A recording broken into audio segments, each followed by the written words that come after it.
9 août 1982. Deux hommes lancent des grenades dans le restaurant Goldenberg, puis ouvrent le feu au pistolet mitrailleur.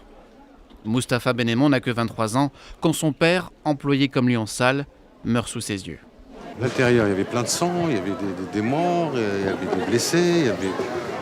Quand je sortais, il y avait plein de gens ici, les pompiers, la police. Quand je vais mon père, j'ai craqué. Je suis en train de pleurer, crier. Bon. Une arme est retrouvée.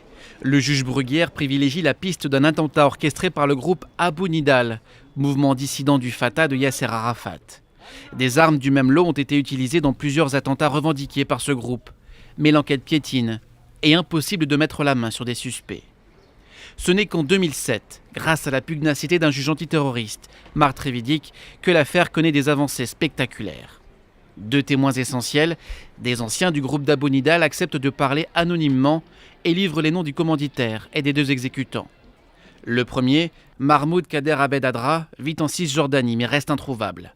Le deuxième, désigné comme le cerveau des attaques, Mohamed Hassan Khalid Al-Abbasi, est arrêté en Jordanie, puis remis en liberté par les autorités qui refusent la demande d'extradition de la France.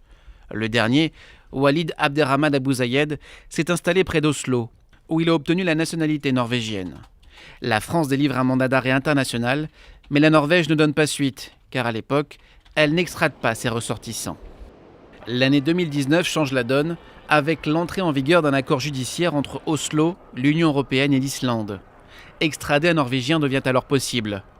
Le 9 septembre dernier, coup de théâtre, Abou Zayed est arrêté par les autorités norvégiennes et placé en détention provisoire.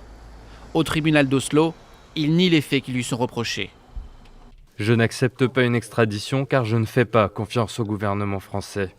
La décision de la justice norvégienne de l'extrader ou non pourrait ouvrir la voie à un procès en France, 38 ans après les faits.